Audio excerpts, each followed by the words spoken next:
Okay, so the much heated debate online right now is Scream 7 and Scream 6. You got the side with Melissa Barrera and the squad that really wanted her back, saying Scream 7 is trash, which rated possibly it is. And you also have Scream 7 people who are saying, hey, like, we like the killer reveal. We don't mind it as much. We thought there was good parts in the movie, some good scenes here. And obviously, you're giving too much hype to Scream 6. Like, the characters are the most, or the stars are the most important thing. So, we're here to talk about it on Minor League Films. I got Scotty here with me. Without further ado, hit that like button, hit that sub button, and let's jump into it. Wait. No. So, Scotty, the point of our video, I do believe Scream 6 is better than Scream 7 as far as this debate. Now, much better? Probably not. I think they're very comparable. But there's a few things that I'm gonna highlight here, and you feel free to chime in that I think separates 6 from 7. So, first up, the characters in Scream 6. Now, I highlight this point because there's a very obvious point in the movie, and I'm not talking Gail, I'm not talking Sydney, but when the twins come in who have been in 5 and 6, they outshine anybody in Scream 7, in my opinion. Like you say, wow, they are on another level. And even when you're thinking back to 6 and 5, like they were kind of a part of it, but they didn't shine as much around the other core of characters with Jenna Ortega and Melissa Barrera and the characters they use surroundingly, because all those characters kind of balance each other out. And this one, it's like they walked out of Oscar movie and walked into like a camp of people who can't act and are filming an at-home movie, where it's like they clearly stand out. So that's my first point. The characters. I think the characters were better in Scream 6 and more memorable and just had stronger personalities. And you can feel free to chime in. I think there's no debate about that. Like in Scream 6, even the sister, Quinn, who was the roommate, even before I found out she was a killer, she was a better character with the little lines she had than all the characters in 7. Because in 7, what we get? We got Anna Camps as a neighbor. Jessica, it seemed like she was an okay neighbor, but you get like 4 lines from her the whole movie. She's not important. Yeah. Her son Lucas, the most personality he has is that he's a weird, crazy kid that the other girl Chloe likes. But her whole friend group, I could have done without it. The boyfriend, I honestly could have done without, because he was kind of like a generic boyfriend, like trying to prove himself, sneaking in windows like most teenage guys do. So I didn't see anything that made anyone stand out. Honestly, even her daughter, I remember her the most because she was in the movie the most, but her daughter didn't really stand out that much to me. So aside from Sydney, Gail, maybe her husband, and I thought he was solid. Yeah, and like you said, when the twins came in, of course they brought the show when they came in with Gail. All the rest of the characters, I know why they're in there. They fulfill a purpose. They got to be fodder for the killer. But even scenes with the characters where I thought they would expound a little bit on one, like the scene where Chloe and Lucas both leave at the same time to go do whatever. And I'm like, oh, okay, they're developing a relationship, or one of them is a killer.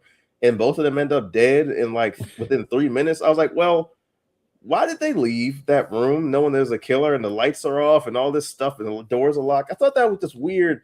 It kind of looked like, hey, we have these characters, but we don't need to develop them at all, really. We don't really need to. Yeah, they really don't. And you bring a point. The boyfriend here, who is Sam Riker, who plays Ben, I really didn't think about it until now how little that he is used, other than to hit the tones of Billy in the first movie, and then to be a distraction for about 3 minutes.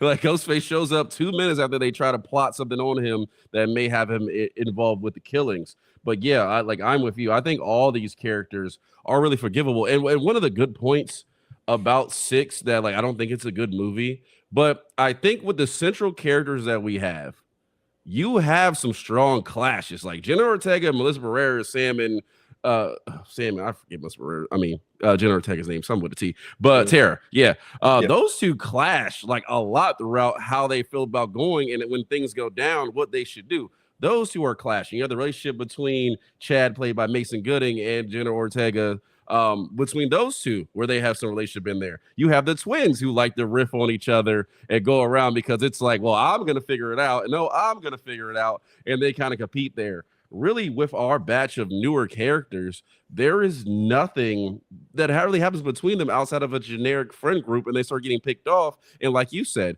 when you have Lucas, who's the weird kid, who's like, okay, maybe it's got something to do with it. They don't expand on really any of it, and the other ones are so flat, they're not even really suspects. They're like you said, they're sitting there to be killed. So I think it's a huge missed opportunity in 7, developing those characters or giving at least somewhat a personality. Like, come to 7, we're not even looking around the room who's the killer. And it's like you said, when we start to look around the room, they wipe those characters out in like 3 minutes. I was like, okay, well, back to what we thought originally. So I think that first part of the characters are very weak, and that's one of the biggest flaws.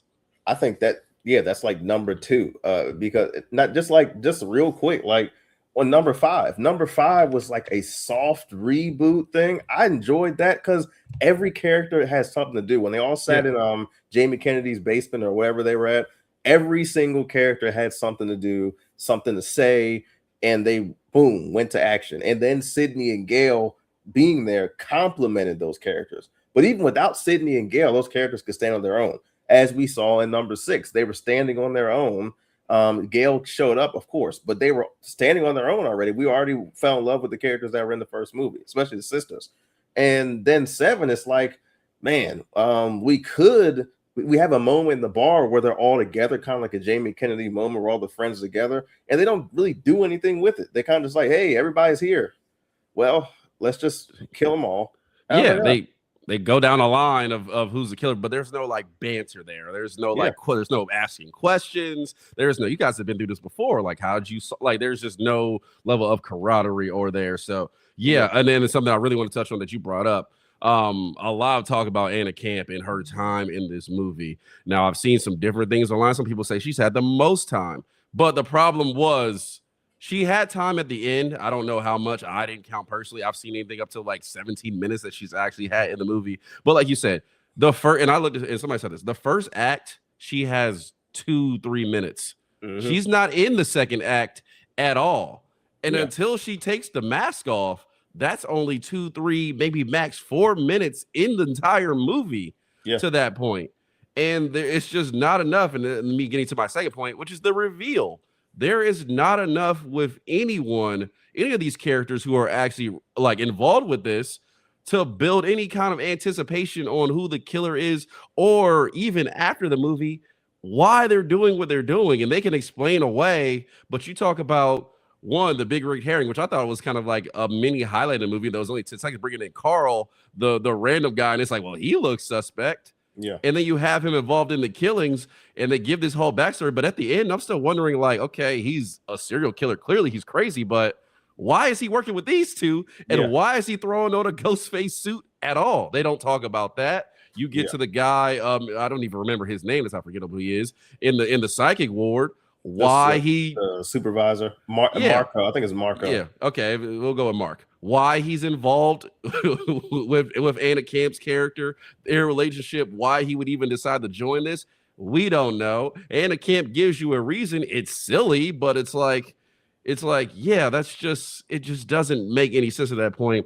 And I think you have 6, which the reveal is not very good. I mean, we've talked about that ad nauseum to where it's like a whole family that's been crazy is ridiculous, but we did have those characters all through the movie. And if you were guessing suspects just coming into the movie, you didn't know them, you didn't know who it was going to be. And I thought they hit that pretty well walking into the movie, just looking at all the characters. You're like, it could be somebody, or it could be somebody we were with in 5 that has just turned now. At least that's a possibility. Yeah.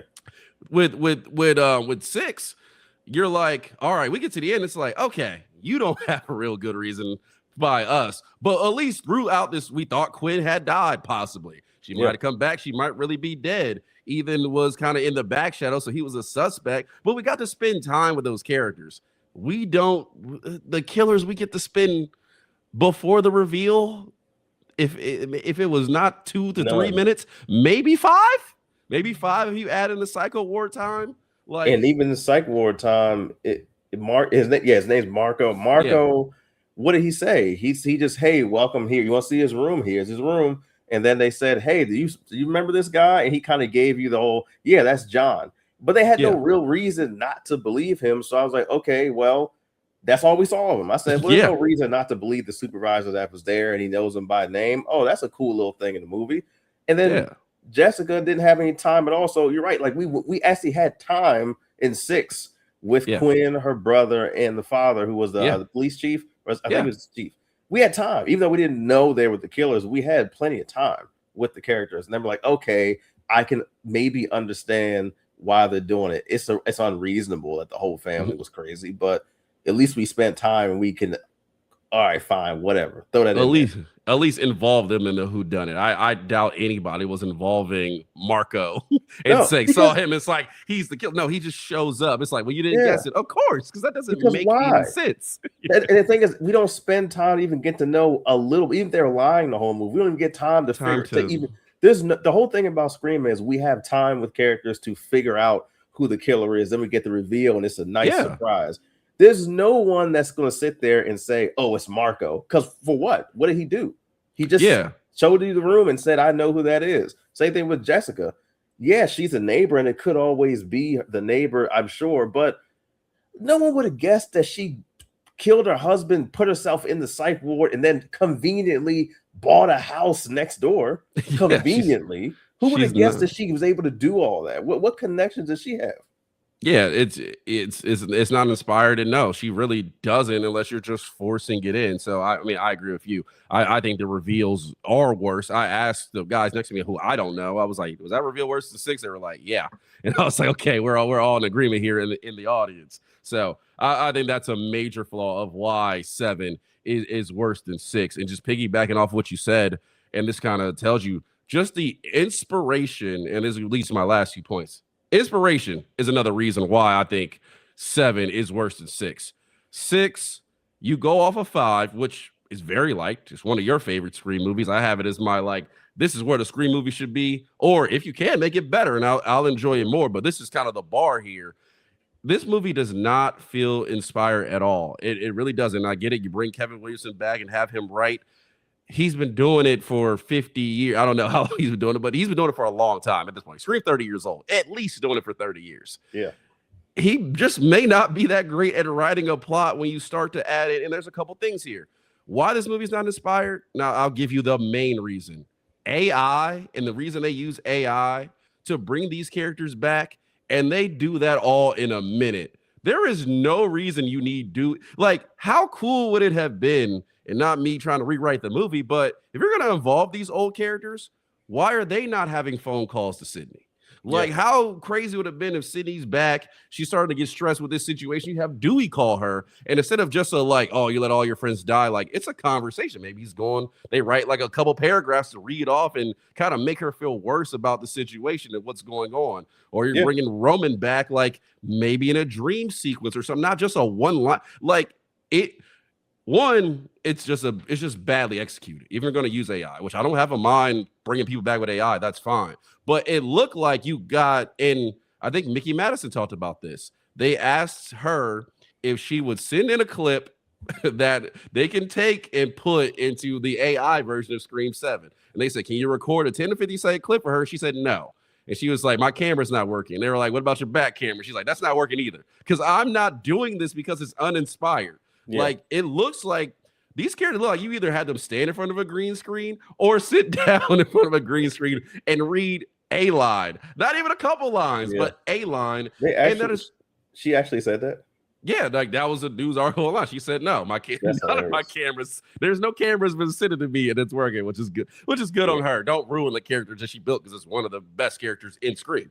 Yeah. So unless you're actually going to be involved in the movie. So I agree with her, but I think the inspiration 6, not a great movie, but there is some parts in there and get outside the opening. I think the opening in 7 is really good. But as far as inspiration, it felt like somebody with the subway, with the bodega scene, with the opening scene in Scream 6, with the theater where they have all the artifacts of Scream. They didn't execute it well, and we'll admit that. But at least it feels like somebody had some inspiration with this. And it felt like because we got time to spend with those characters, reveal may have been as crazy as it could be, but it came full circle. And it felt like, okay, you had an idea. It wasn't executed well, but these characters have been around the whole time. And like you said, the kind of, and the one point I forgot to make, the point of like the killer reveal is you're supposed to be able to sit there and be like, okay, who's giving it away? There's always little giveaways. I mean, working on a video where there's always like little giveaways in Scream, and you just don't pick them up the first time because you don't know who the killers are. Then you rewatch, you're like, oh, like, okay, that's the part they were giving it away. They don't even have enough time in 7 to give themselves away. And it's like that's why the guesses are out of nowhere. It's like, well, Anna can't because they cast her. And why is it Marco? No one knows. Yeah. It never tells us why Marco wanted to do that. I guess it's her idea. Maybe they're alluding to he fell in love and he's the one that provided her with that house, but they don't even give you any hints to that's his reason. It would be nice for him to have his own reason, but it's kind of like, yeah, well, she was in the psych ward and she's crazy. I guess I'm crazy too. Why not? But she's the most attractive one walking around the psych ward. Okay, there's not many Anna camps here. And they don't even. I bet. But they don't act like partners either. Like no, he's helping her. It's like, hey, I'm helping her. Why not? That's what I got from. I was like, okay. The only thing 7 did better than 6 to me is the kills. That's about it. Even though I think they both had really nice openings. I think 6's opening was a little bit stronger. And after that, I think 6 does everything better than 7. I don't even think 6 was good, but I think it does everything better than 7. Like 7 just had better kills. Like the first scene where her falling on a knife, I like that scene. When the scene then cuts to black, I liked. Yeah, and he burns her, which is brutal. Yeah, I liked the lifting the kid's head up and putting it on silly. The bar tap was silly. Fine. The girl falling over, conveniently landing on the glass on her neck, I thought, okay, that might be a little silly. So, but other than that, this is not a movie that I'd probably watch it again. This is not on my list. Yeah, and now I will say too, like with those characters, at least they did kill main characters in Scream 7. They didn't really do that in 6. Maybe they should have added some more to kill, and maybe it would have made the movie worse and the character's not as strong. So it's a two-edged sword here, but at least they did that. But I'm with you. At least this movie doesn't, and the kind of inspiration of this movie supposedly was to bring everything full circle. This is somebody who's coming from Sydney's past, and it's like, oh, this person's been around from the beginning. They've just been in the shadows, and now they're bringing themselves. And it's like, okay, well, that's a full circle moment. We're bringing Sydney back. Wasn't in the last movie. It's someone from her past. We have her daughter in here. This is like a full circle passing of the torch moment, and it doesn't work like that at all. We're 6. We're just dealing with characters who have been around for 2 movies, and it feels more full circle than that. So, and bringing to my last point, the worst part about this movie is it feels like a cash grab.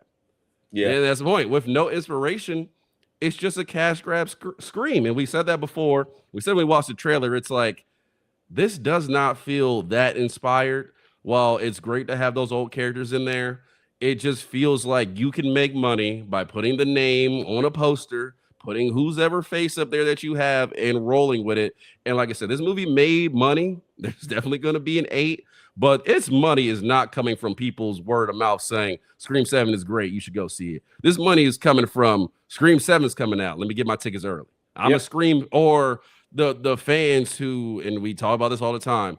There is fans who can acknowledge there's a good part, there's bad parts, there's good movies, there's bad movies, and there's fans who you can put Scream and me and you in it. They will go see it. And they'll fight to the death. And they'll say it was good. Like there's just a touch on it. I was reading comments on the last video today. There's a guy and another guy in the comments. One guy thinks most people didn't like Scream 7 because Stu wasn't alive. And the other person, which I agree with this, if Stu was alive and written very poorly, fans would have hated it more. It might have been the worst movie panned, because if you bring back Stu, you have to do it right. If they brought him back in this movie, they wouldn't have done it right. Just based on what they did here, they wouldn't have done it right. You know what would have made a better movie?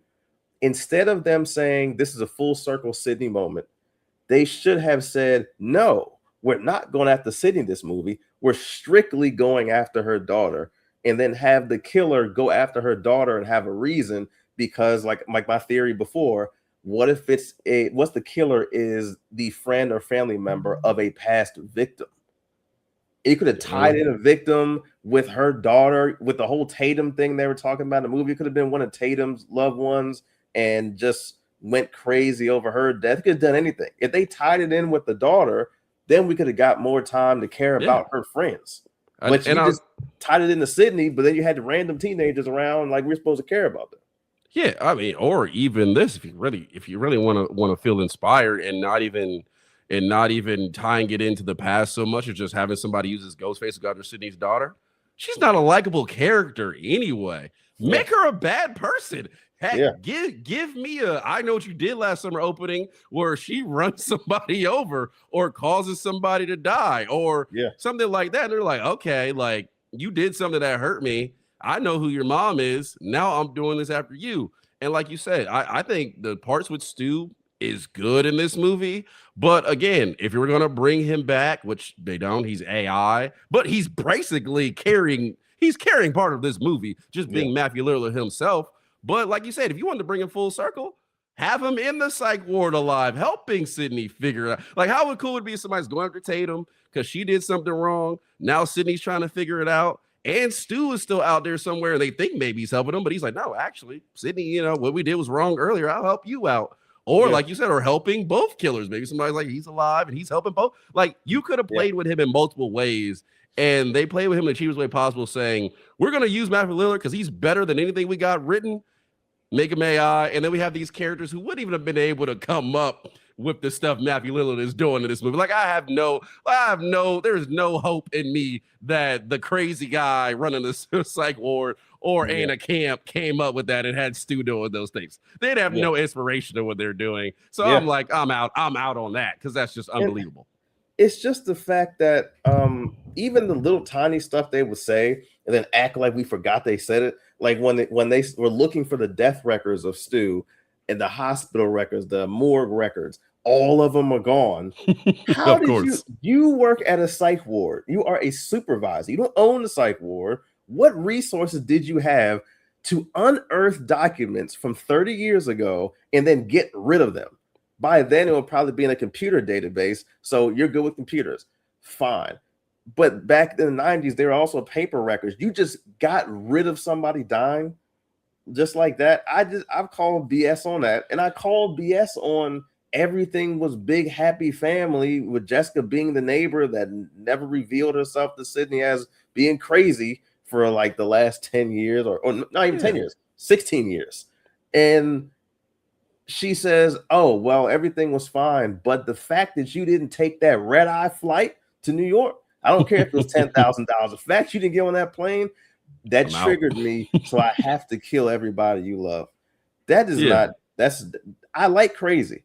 But that's not, I wouldn't call that crazy. I'd call that really stupid. That's nonsense. And like you said, I don't even buy either of them being tech savvy enough to pull the stuff they were pulling off. You talk about they go into Sydney's house. They know how to hack every screen and speaker. And we talk about this in a lot of movies. It's the point where like you bring the tech and the AI in there and it gets to, I could do anything with a screen or technology. I'm not going to dive too much in that, but I just feel like this is a cash grab. I think this movie is a major cash grab. The fact that 8 is already announced before 7 even comes out, it's like, wait till the audience reacts to what you're working on and you adapt from there. Like I never believe in, especially before your first thing comes out, and I get it, Scream's a series, franchise. There'll be another Scream. But when you're planning movies, you can always make a Scream 8. You don't need to back it right after 7 and say like, okay, we got 7, we're making 8. It's like, no, let's do 7. Let's see what they say about it. And then let's adapt and we'll fix that or we'll make changes or we'll cover what they liked and put it in 8. And they're just like, nope, 8's already coming out. It's already announced, already planned and off pre-sales. We've made enough to fund it. So, I mean, but overall, those are my reasons why 6 is better. 7 characters, the reveal, the inspiration, and honestly bringing it full circle. And the fact that 7 is a flat out cash grab. Yeah, I was saying the kill, but then we went over it. So, besides some of the kills, I don't think 7 is great at all. Yeah, I mean, there's some kills. I mean, I think there's certain parts like 6. There's certain parts that I like. like Ghostface staging. I like little things here or there, but when you take it, I can't just take those out and call them another movie. Like you got to put it all together in a sitting me down for 2 hours and say, when you put all this together, what do you think? And I was like, you completely swung and missed on everything you were trying to do, and that's why it's a strikeout for me. And with the only good new character, in my opinion, being her husband, and that's a terrible thing because he's just a police chief. He's not police chief, just is he chief? Yeah, he was pleased, but he's just like a regular guy. He's a regular. He's a regular with normal guy. Reactions. I like the regular guy more than all the rest of the new characters. That's a cop who usually, they don't have much personality in movies as it is. Yeah, that says a lot. When I don't like anyone else that's supposed to have personality. Yeah, he's got good jokes. He's got good timing. He feels like he cares about his family. Like he's proactive. Like that's what all the characters should be, whether they're good or bad. It's like that's what I talk about. One, I rewatched one right after, and I'm like, every character where they have a good joke, they have a good point. Like they leave something where they feel like they're memorable. And even the dad in here, we didn't talk about much in the review. He at least left something where it's like, you know what, I like that guy. I'm glad he's back, or hopefully he's back for 8 if they run the same characters back. But it's like that's cool. But besides him and Sydney, Gale and twins, Tatum, you could be out. You didn't give me anything. All of these characters, I'm happy they're dead. They didn't give me anything. And burn it down and let's try this again. Because can we revive the characters from the opening? Because they gave us way more than anybody else in this movie. And I didn't even want to go there, but just you already said it. Her daughter being the co-star of the movie, I didn't need her in the movie. Yeah. I really it presented more danger than it should, sure, because she got kidnapped. But if all they were going to do was kidnap her and she was going to come out without a scratch on her, basically, I think she had a couple scratches, but she's fine. I mean, the husband was fine after he got stuck like a pig about 17 times, which I thought was, I think that was a good kill. That was a great staging and good use of lights and the stuff around the garage. That was good. But I agree. All those reasons are why 6 is better than 7. I'd even say if I give 6, because I didn't like 6, I'd give 6 like a 4 out of 10 on a regular rating scale. I'd give 7 a 1. Yeah, I think I gave 6 minor league. I thought it was bad, but I didn't think it was terrible. Minor league is my 6, and then 7 is a complete strikeout. I don't even see. I told Detective, you can just watch it at home, brother. You don't have to go to theater. Not that we're promoting pirating or anything, but rent it at home. But that's what I said. I said watch it at home. I didn't say free. Just saying, you gotta put that out there. But that's all I got. Make sure you like that video. Just want to talk about that. But that's why we think 6 is a better movie than 7, and I think it's a couple steps. If there was a step ladder, I think it's a couple steps above 7. But let us know what you think in the comments. Let us know what you rated, what you would give it. Are you worthy, or are you looking for 8? Anything around Scream? We got a couple more videos to drop for that as we move, but a lot of stuff dropping in March. Scotty, if they don't see us here and they're off YouTube, because obviously they already found us, where can you find us if they're not on YouTube? You can find us on minor league films and minor league shorts on TikTok, minor league shorts on YouTube, Kuronocomics on YouTube and TikTok, where I talk mostly about random comic books, random movies, posting casually. There you go. Everything's in the bio. Check it out. Appreciate you watching. All that good stuff. We'll catch you next time.